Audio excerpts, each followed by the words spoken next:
What is grievous about the criminal overthrow of Nkrumah is the fact that people allowed people outside this country to influence that. And there are ample evidences, conclusively, stating without any doubt. It's been said, and it's bear repeating, that the more things change, the more they remain the same. The 24th of February 1966 coup, the first coup recorded in Ghana. And indeed, that is the coup that triggered a chain reaction of coups on the African continent. Nobody in this country, nor on this continent, can wish away the contributions of Kwame Nkrumah or better memory. Nobody. He did contribute his quota to the advancement of this country. 24th February. It's your birthday. Oh, I'll sing happy birthday to you when I'm done. Remind me. Please remember that you've taken part of my time. I was born exactly the day Kwame Nkrumah was overthrown. That's sad. So... That's sad. That's very sad. And I will not yield to your temptation to go and be responding to who did what and who did not do what. That for me is unnecessary. Nkrumah is dead and gone. Abusuafoɔ ne ahwɛfoɔ emu bi akɔbɛde ba Unidek TV so sendere de adi kan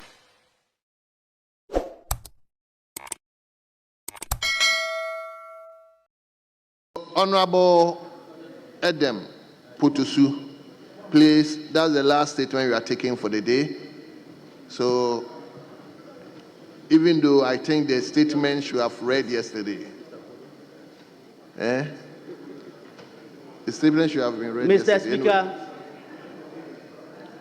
Thanks for indulging me. I rise today on behalf of the Ghanaian people to solemnly acknowledge a dark and shameful moment in our nation's history. The 59th anniversary of the overthrow of Osajefo Dr. Kwame Nkrumah on 24th February 1966. This day marks not just the removal of Ghana's first president, but a deliberate and orchestrated attack on the sovereignty, vision, and progress of our country. Dr. Kwame Nkrumah was not just a Ghanaian leader, he was an African visionary and a global statesman, and a relentless advocate for the independence and sovereignty of the African continent from the yoke of colonialism. His leadership saw Ghana take its place as the first sub-Saharan African nation to gain independence, inspiring a wave of liberation movements across the continent. His vision for economic independence, the creation of state industries, and the dream of a United States of Africa threatened powerful global interests, leading to external interference in our affairs. Mr. Speaker, today we recall with clarity the role of foreign forces, particularly the Central Intelligence Agency, CIA of the United States of America, as contained in the famous book, The Great Deception, in orchestrating the coup that toppled Dr. Nkrumah's government. Declassified documents and historical accounts confirm what many suspected all along, that his removal was not merely an internal matter, but a well-calculated act of imperial subversion. This betrayal was not just against Nkrumah, but against the aspirations of all Ghanaians and Africans. The consequences of that coup were and are dire. It derailed Ghana's industrial and infrastructural progress, reversed our trajectory towards economic self-reliance, and left us vulnerable to cycles of instability and dependency. To this day, we continue to grapple with the remnants of that intervention in our economic structures, governance, and national psyche. Mr. Speaker, as we reflect on this anniversary, let us do so with renewed determination and as representatives of the people. We owe it a duty to lead our people to reclaim the Nkrumah project. Let this serve as a lesson on the need for vigilance, unity, and commitment to Ghana's sovereignty. We must learn from history and guard against external and internal forces that seek to divide us and derail our national aspirations. Dr. Nkrumah's dream of a prosperous, self-reliant Ghana and a united Africa remains relevant today. It's our duty as representatives of the people to champion policies that reflect his ideals of economic independence, Pan-African unity, and social justice. We must invest in industrialization, protect our national resources, and prioritize the well-being of all our people above all else. On this day, let's commit ourselves to Ghana's progress, drawing inspiration from Osagyefo's unwavering dedication to the African cause. Though he was overthrown, his vision remains unshaken, and it's upon us to ensure that his legacy lives on. Finally, Mr. Speaker, I would like to request that through a motion from this House and consistent with popular demands from the Ghanaian people, that each of the 16 regions should have a monument, preferably libraries, named after Dr. Kwame Nkrumah as and when funds are available. May we always remember and may we always strive to build the Ghana that Nkrumah dreamed of. I thank you, Mr. Speaker, for this opportunity. For giving me the opportunity to contribute to this statement ably made by our colleague. The statement is a reminder of criminality in our body politics. It's a reminder of a criminal and justifiable overthrow of a democratically elected President of the Republic of Ghana. People can never be absolutely satisfied by any leader.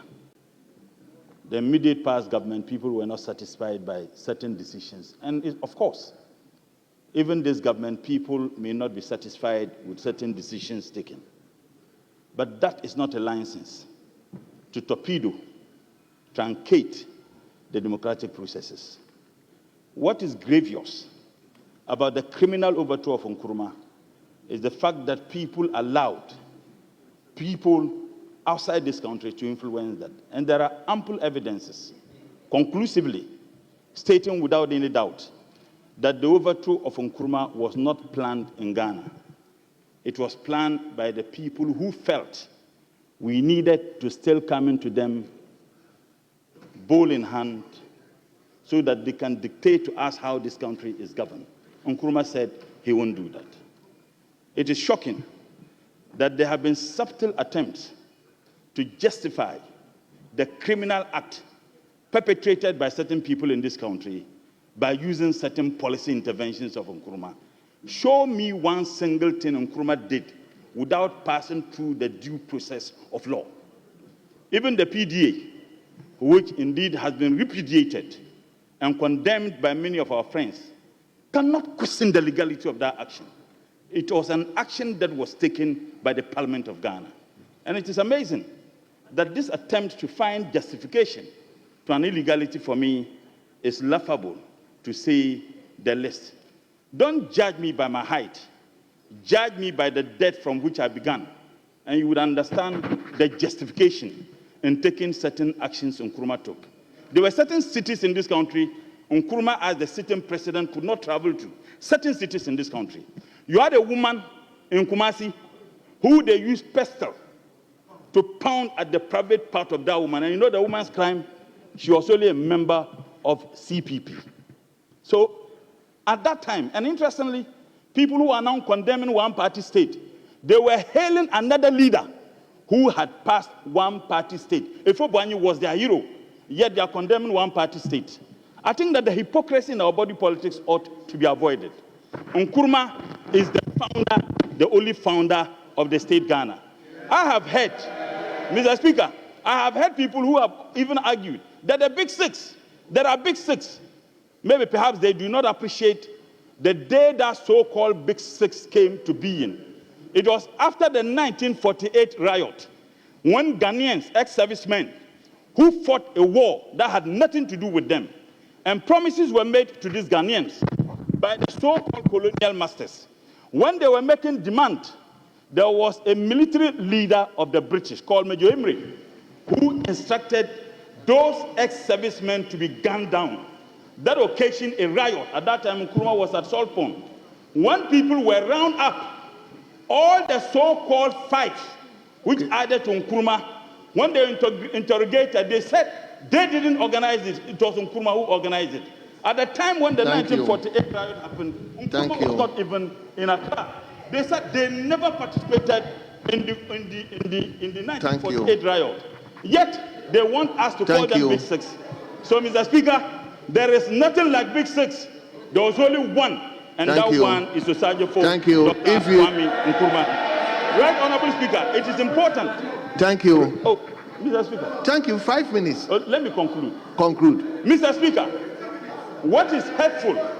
Mr. Speaker, what is hurtful for some of us who are in academia, and I speak as a political scientist.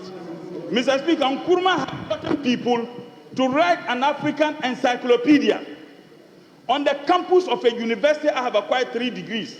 I shamefully want to state that university brought all the writings of Nkrumah, including the African encyclopedia, which was virtually completed, to be bent at the supervision of lecturers of that university. I feel ashamed that I had 3 degrees from that university. Thank you. The history of this country can never be rewritten. Nkrumah is the founder. He will remain the founder. Thank you. And unfortunately, we have named state edifices after criminals who indeed participated in the overthrow of the first democratically elected government in this country. Nkrumah has no equal. He will remain the founder. He will remain the hero, no matter the death. And it is, Mr. Speaker, to conclude, it is not for nothing. Thank you. To conclude, Mr. Speaker, to conclude, just I beg you. It is not for nothing. Nkrumah was voted African of the millennium. Thank you. African of the millennium. Thank you. Nkrumah, among all the heroes in Africa, respect the name of Nkrumah. Honorable Tampuli. It appears when we mention Kwame Nkrumah, it's like, yes, Honorable Tampuli. Thank you very much, Mr. Speaker. I rise to contribute to the statement that was made to commemorate the anniversary of the overthrow of the first Prime Minister, first President of the Republic of Ghana. Mr. Speaker, that overthrow, as well as subsequent overthrows, have been blots on our nation, Ghana. Mr. Speaker, it's been said, and it's very repeating, that the more things change, the more they remain the same. Things that happened after the overthrow of Osajefo Dr. Kwame Nkrumah that we condemn. Same things happened after the overthrow of Professor K. Buzia and more recently, the overthrow of the Hila Liman administration. Mr. Speaker, the flogging of women and putting things, excuse me to say, in their private parts continued after the 1981 overthrow of the Hillel Liman administration. Mr. Speaker, very close by here, Makola women were stripped naked. Justice Park in Koforidua. Mr. Speaker, there are a litany of such examples across the country. Mr. Speaker, the immediate speaker who made a commentary made reference to the fact that all the things that happened during the Kwame Nkrumah administration were made pursuant to laws that were passed. Mr. Speaker, be that as it is also true that the Nazi Adolf Hitler, every action that Adolf Hitler took were made pursuant to law. So, Mr. Speaker, it is not about whether it is pursuant to law or absence of law. It is about the morality of the law. Mr. Speaker, it's about the morality of the law.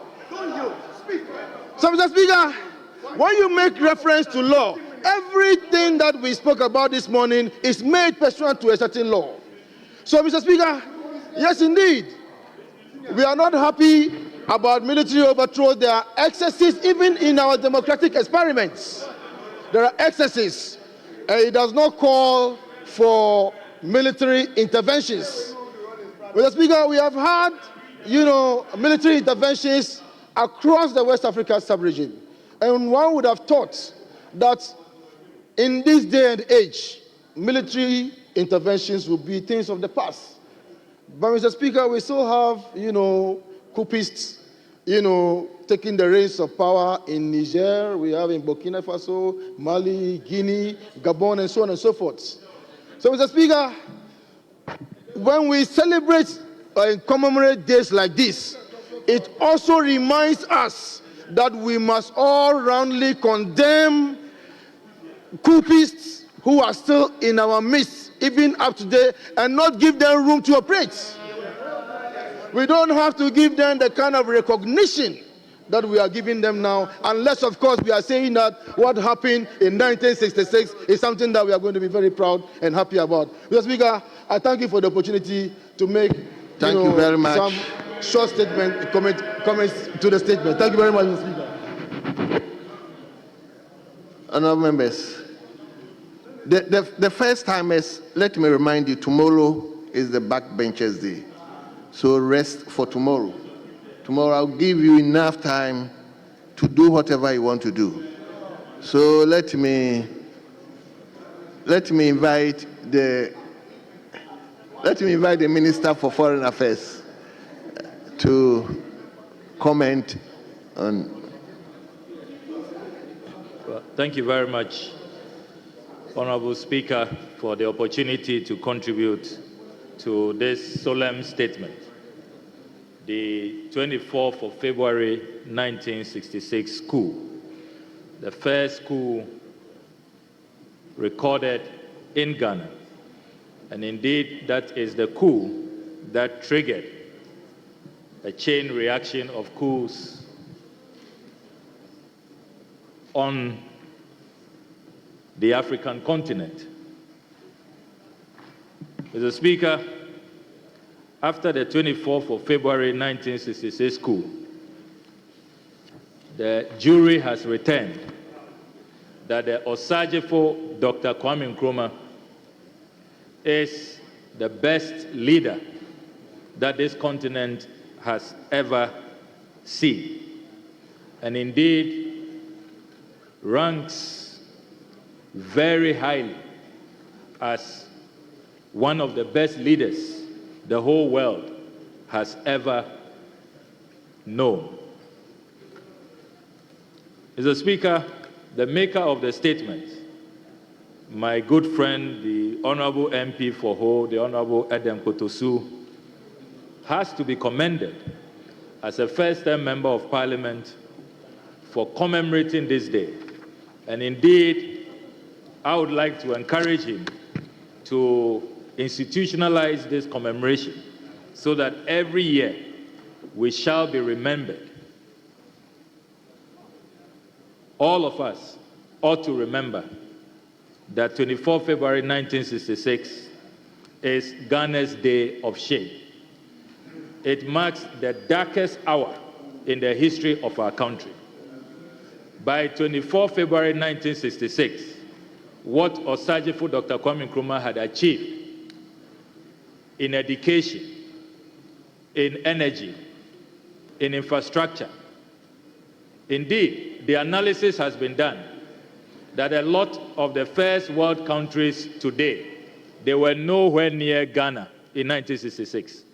By the time Kwame Nkrumah commissioned our harbors, many European countries did not have the kind of harbor we had. By the time he commissioned the Tema motorway, many in cosmopolitan Europe were waiting to have a motorway of that nature. By the time the Akosombo Dam was commissioned, there were many, many countries in Europe, in the Americas, and in Africa who had absolutely no idea. They could not even conceptualize the vision, the technology that went into creating the world's biggest man-made lake at the time. The Akosombo Dam was not created by Nkrumah to power just Ghana, but it was to create electricity for the sub-region, and indeed to industrialize and create jobs for our people. So this is a man... Minister, conclude for us. This is a man who was ahead of his peers, and he has been vindicated. When the international community was asked by the BBC at the beginning of the new millennium to vote for the man of the millennium, he competed with the likes of Nelson Mandela, with the likes of Julius Nyerere, with the likes of Sam Nujoma, with the likes of Fidel Castro, and yet the Osajifo Dr. Kwame Nkrumah emerged as the African of the millennium. And Mr. Speaker, on this day, we should be reminded that those who staged that coup with their Western collaborators, the CIA declassified files, has settled this matter beyond doubt. That was not only a local orchestration, they had international support from those who thought that if they allowed Kwame Nkrumah to continue the way he was going. Indeed, when you read the ambassador at the time, Mahoney, as I conclude, in Mahoney's own words, he said that the kind of enlightenment that Kwame Nkrumah was bringing to the continent and liberating the minds of the African people, it will serve as a threat to the progress of their continent. And that is why they collaborated with feed columnists to mastermind that coup d'etat. But history has taught us that you can overthrow a government, you can kill a man, but you cannot kill his vision, you cannot kill his ideals, you cannot kill his legacy. And that is why even after his overthrow, he's the only man in global history who was asked to come and be president in another country. Can you imagine that? Thank you, Minister. Overthrown in Ghana, but he became the co-president in Guinea and was given a state funeral. Thank you. Nkrumah never dies. The legacy of Kwame Nkrumah will live on forever and ever and ever. I thank you very much, Mr. Speaker. Now, leadership.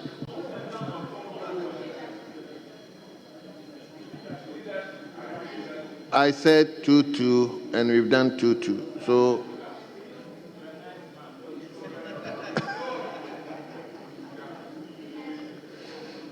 okay, let me give you. Honorable Speaker, Mr. Speaker, I thank you for your kindest indulgence for allowing me to contribute to the statement ably made by our colleague on the other side in commemorating Osadefo Kwame Nkrumah. Honorable Speaker, I think that we have to be very careful in this country. Nobody in this country, nor on this continent, can wish away the contributions of Kwame Nkrumah or better memory. Nobody. He did contribute his quota to the advancement of this country. Mr. Speaker, somebody said that if you could see far, you must thank those who help you to see that far. Kwame Nkrumah rode on the back of individuals who saw that he could be an asset to the country. There were individuals who brought Kwame Nkrumah to the Gold Coast. When we are praising Kwame Nkrumah, what I don't want us to do as intellectuals and as members of Parliament is that we don't have to belittle others in our quest to promote others. We must all applaud all those who help to make this country what it is right now. Kwame Nkrumah played his roles, but others also played their roles. Let us not, through our politicking, undermine the efforts of others. That is wrong, and that will not help advance our democracy. We must stop that. We must stop this division that we are bringing into our politics and our country. It is not right. It is not right. We must stop that. Mr. Speaker, no individual is perfect. No individual is perfect. All our leaders did some good, and there were some wrongs as well. But in all our doings, we are looking for the best that they did.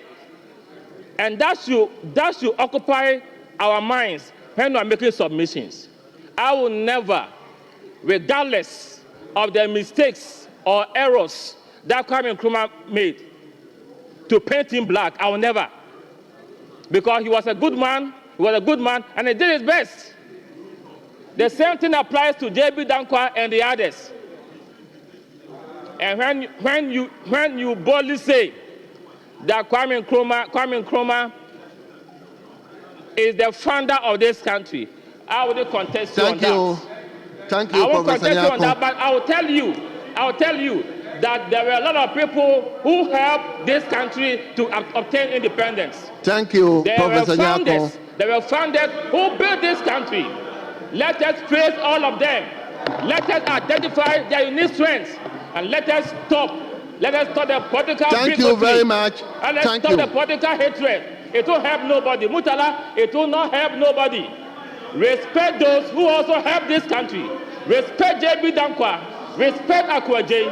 Professor Nyako, thank you so much. Respect all of them. I, Kingsley Nyako, I respect all our founders. Professor Nyako. I respect J.J. Rollins, regardless of his wrongs. What is this? Let us build Ghana. And let's build one Ghana. We are one people. Let us be proud of Ghana. The Speaker, thank you. As I said earlier on your announcement, I like you so much. May God bless you and make you great. Thank you. Honorable members, if I become magnanimous to you, you should also do well to at least listen to me. Professor Nyako, the time was close for you, but at least I stand. Yes, Honorable Hajia.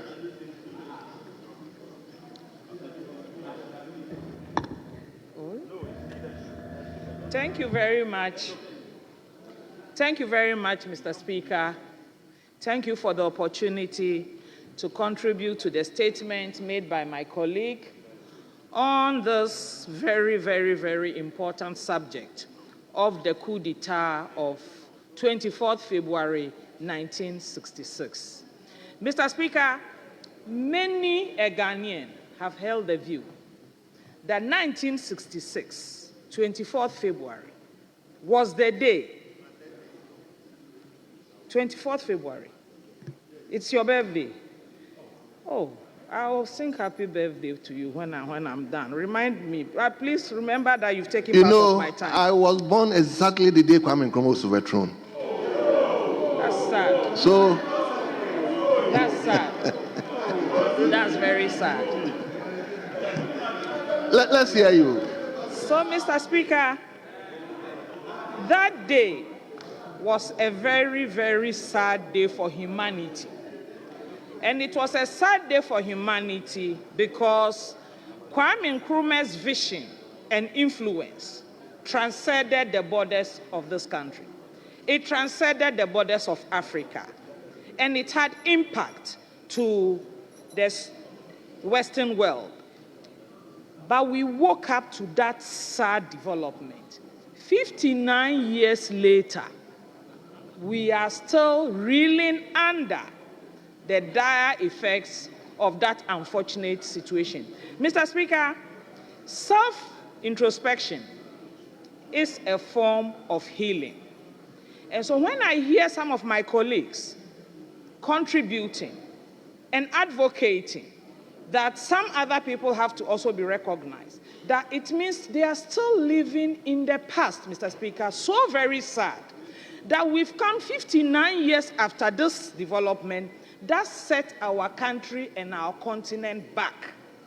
And we as a people owe it to ourselves to speak truth to ourselves, to look at where we went wrong.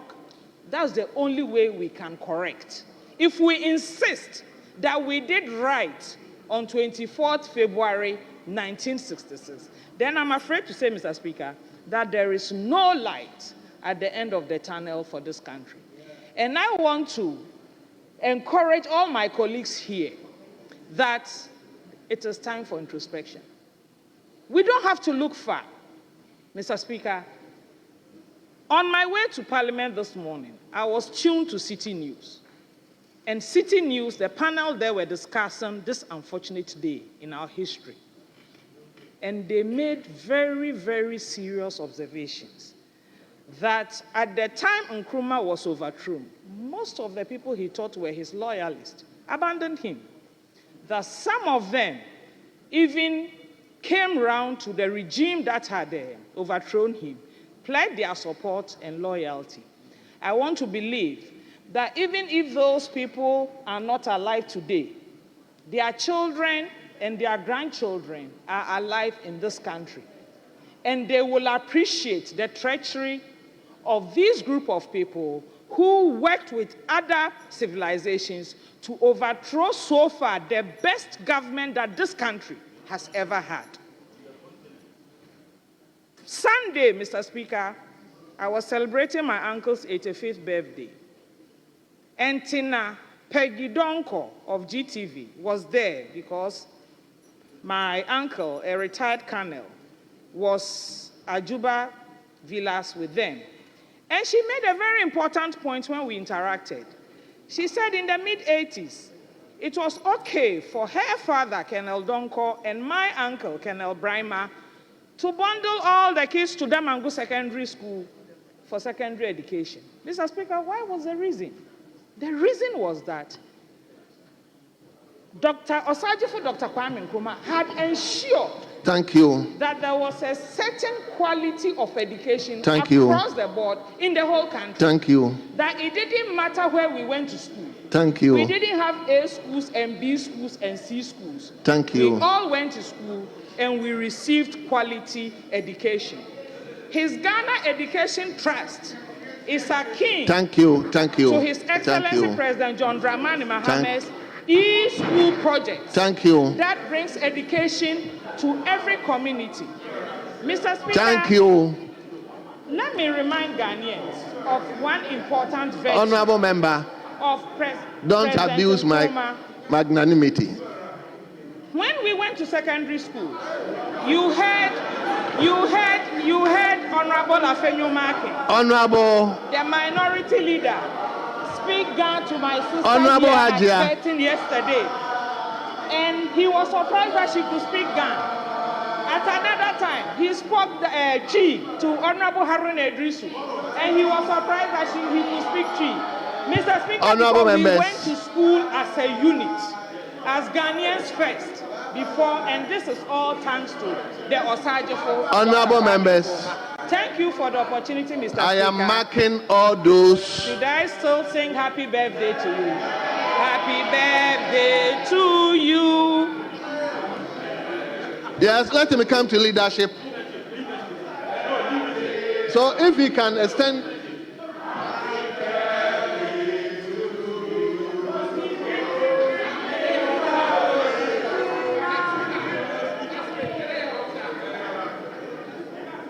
Yes, minority leader.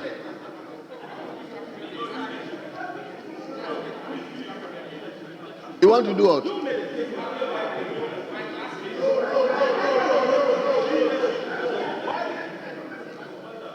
Yes.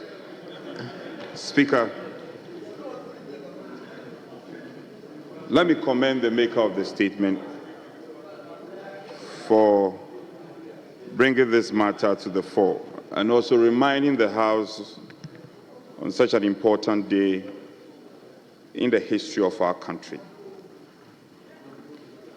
Speaker, I think it's important. This is not the first time such a statement is being made in this House. And in times past, I realize it plays out. It becomes a competition. Who loves Nkrumah most? And who owns Nkrumah most? And attempts are made to create the impression we love Nkrumah most and you are against Nkrumah. I think that is most unfortunate. It's most unfortunate. And I will not yield to your temptation to go and be responding to who did what and who did not do what. That for me is unnecessary. Nkrumah is dead and gone. It is up to us to build on what Nkrumah built, not to unnecessarily making references and building, casting aspersions and some statements which are totally unnecessary. Speaker, Speaker,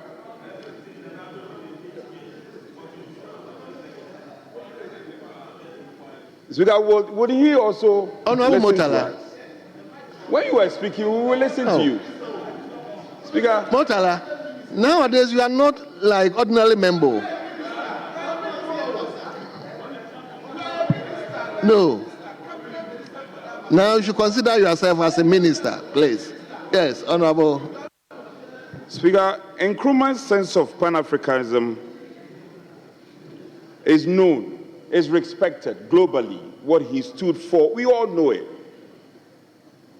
We love Nkrumah, as you also do. But let's also say it, that Nkrumah was brought into this country by a certain power grant. That is part of the history. And oftentimes people have created the impression it is we against them. Two sets of people who are blazing the trail in terms of building and developing our history as a country. Independence in the shortest possible time, independence now. How is it the case that it is only Nkrumah who fought? How is it the case? It is not true. And let's depart from that argument. All of our torchbearers and all these icons contributed one way or the other. Of course, we salute Nkrumah. He did so well. But there were other allies. So when the history is being told, let's tell the history in whole. Let's stop selecting and choosing. We pick and choose. We pick and choose. And then we say that Nkrumah is the lone hero. It's not entirely true. Speaker, in recent times, I know, for instance, the Nkrumah Mausoleum, which had been abandoned for a very long time, the last resting place of a respected icon of this continent, was abandoned. Go there now and look at it. Who did it? Under His Excellency Akufo-Addo's term. It has been refurbished, and now it has become a very important tourist center. The main road leading to Nkrumah's hometown. Who built it? It's the same New Patriotic Party government. So, colleagues, let's get it right. We all celebrate Nkrumah. We all love him. But let's not mix up the history. Speaker, the building of history and the development of this fact must go hand in hand. The building of industries. Nkrumah built over 300 industries, factories. I don't need to tell them. The history is clear. I will not tell you that it was at whose instance that all these factories were sold like tomatoes. These tomatoes were sold. So, Speaker, we want to get the history right. Let's all appreciate that Nkrumah has done what he did. So, these factories, I'm sure if we had not sold them, if we had not sold these factories, now we will be building on these factories. You sold them. We sold them. And now we want to play pious and say that we love Nkrumah more than anybody. Most unfortunate. Nkrumah remains an icon of Africa. Nobody can take that away. But I insist that there was a certain power grant, there was a certain J.B. Dankwa, there was a certain Akwa J.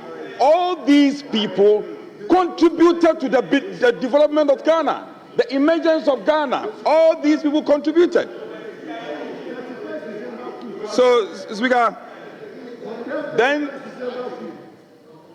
the maker of the statement also mentioned in passing the need for us to build monuments, Nkrumah's monument. I think the best way we can remember Nkrumah and celebrate him, and not just Nkrumah, also celebrate other icons of this continent and this country, is to instill what they stood for in our schools and educational centers. The building of physical infrastructure and monument is not enough. They will be destroyed over the passage of time. These monuments will be destroyed over the passage of time. What did Nkrumah stood for? Pan-Africanism. Pan-Africanism. Pan-Africanism and all these. These are the things we should pay attention to. Speaker, these are the things we should pay attention to so that we can instill this into our schools and get our younger generations to imbibe these lessons and to build a nation that we can all be proud of. So we celebrate Nkrumah. It's important we celebrate Nkrumah, but we should not lose sight of the other icons like the Power Grant, the Akwa J, all contributed to the building of modern Ghana now. Speaker, I think this should be the narrative. Anytime these statements are made about icons, let's not let it degenerate to become partisan, for us to become we and them, the NPP and the NDC. This thing will not help us. I think when we speak like this, it will be more inclusive and it will help us in the development of our country. Speaker, on this note, I thank you for the opportunity. Thank you very much. Majority Leadership. Mr. Speaker, I'll yield to Honorable Agaga. Very well. Honorable James Agaga, please, we have the floor. Mr. Speaker, I want to thank the maker of the statement for putting together such a wonderful piece in memory of the darkest moment in our history. Mr. Speaker, I have taken pains to conduct some research to try to establish why Kwame Nkrumah was overthrown, whether or not the factors which may have accounted for his overthrow are justified is another matter for a thorough debate. But, Mr. Speaker, my findings shows that Kwame Nkrumah was accused of being a dictator. And that is why the CIA then decided to collaborate with people in this country whose forebears, whose ancestors are the likes of J.B. Dankwa, Obechebi Lamte, and the names go on and on and on and on. They are the forebears. Honorable member, please. It's a comment, and you don't have to. No. It will degenerate Speaker, into. I said I did some research. I don't know whether the defense minister wants to engage me on who the forebears of the people who collaborated with the CIA are. I'm not sure he wants to engage me in a debate like that. You let me listen to him. He had already wanted to make a comment, so let me listen to Mr. his Speaker, point of order. The comments I wanted to make, I reserve those comments for later date, or even maybe next year. But I just wanted the honorable member to note that if you do not have evidence that you can tender into this house, please move away from mentioning the names of people who were not directly involved in the 1966 coup. We know the architects of the 1966 coup. We know their names. If you want to mention their names, we don't have a problem. But if you decide to mention names of people who were not there, it is very, very wrong. Because you don't have any evidence. And I think he should withdraw that part of his statement. If you mention Kotoka, you mention Afrifa, you mention those people, nobody has a problem because we all know it. Just like if I want to mention 1981, I will mention the names. 1979, I will mention the names. The party you formed, the party you are contesting from, the party from which you are, you remove Liman, I will mention the names. I don't have a problem. You are beneficiaries of coup d'etats. You, all of you are beneficiaries of coup d'etats. I don't have a problem with that. But don't mention the name of any other person. Don't.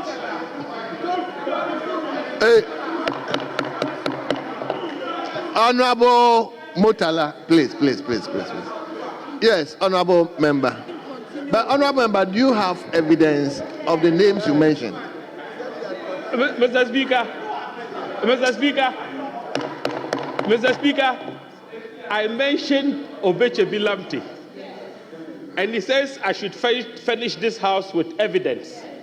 In fact, there is a reported judgment of the Court of Appeal.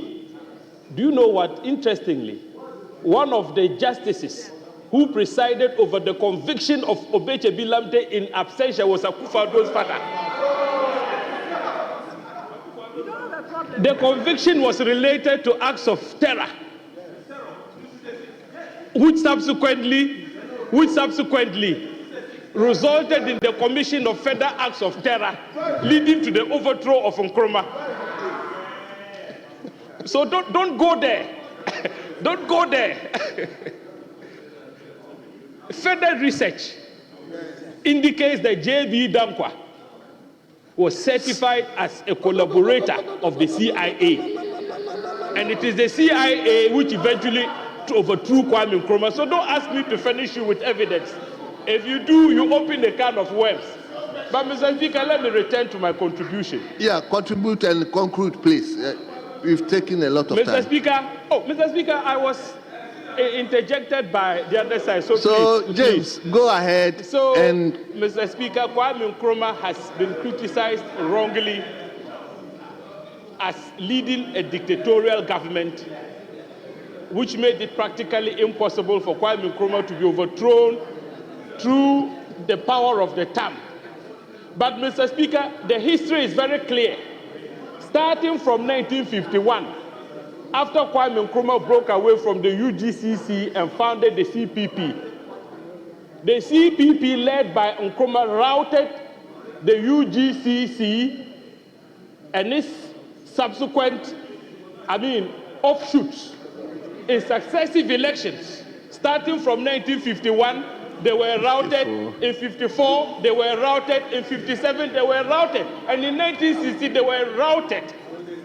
And so, Mr. Speaker, they decided that it was time to say goodbye to elections and to engage in acts of terror with the hope that they could assassinate Nkrumah. Mr. Speaker, if you read Nkrumah's autobiography, Dark Days in Ghana, Nkrumah recounts how 6 attempts were made to assassinate him. 6. One of them was staged at Kulungungu. On another occasion, a police officer named Ametepe fired at Nkrumah at close range. But Mr. Speaker, Kwame Nkrumah personally, after he had been deserted by all his guards, personally wrestled Ametepe to the floor and disarmed him. This is what Kwame Nkrumah went through. And so when the PDA, Preventive Detention Act, was passed, it was a response to acts of terror. Acts of terror. Mr. Speaker, after 9/11, we all know what the United States did. And so when acts of terror have been unleashed on the people, you don't talk about protection of fundamental human rights. When those terrorists attempted to kill Nkrumah, did they care a hoot about Nkrumah's rights? So after 9/11, Mr. Speaker, the United States government, which is supposed to be the champion of democracy, adopted methods, some of which were very stringent, including the introduction of waterboarding. At the detention camps in Afghanistan, waterboarding was one of the methods they used. James, Mr. Speaker, James, conclude and so, for us. in conclusion, the point I am trying to make is that Kwame Nkrumah was not a dictator. He was overthrown because his Pan-African project, his quest to have Africa united, was a threat to Western interests. And that is why they elected to collaborate with dishonorable people in our own country, some of whom are now claiming to be elevated to the level of Kwame Nkrumah. So Kwame Nkrumah, rest in peace. Amen. May the good Lord bless your soul. Amen. You worked so hard for this country, and we shall forever cherish and remember you. Amen. abusuafoɔ ne ahwɛfoɔ ɛmu bi akɔbɛde ba Unidek TV so send that they adi kan already answer to me emi subscribe button no so no subscribe na for like na wetumi ahye no wegya comment was ne betumi. You know, it's your boy Captain to the Planet. I'm here to talk to you about Unidek TV. Please subscribe to Unidek TV. Subscribe. If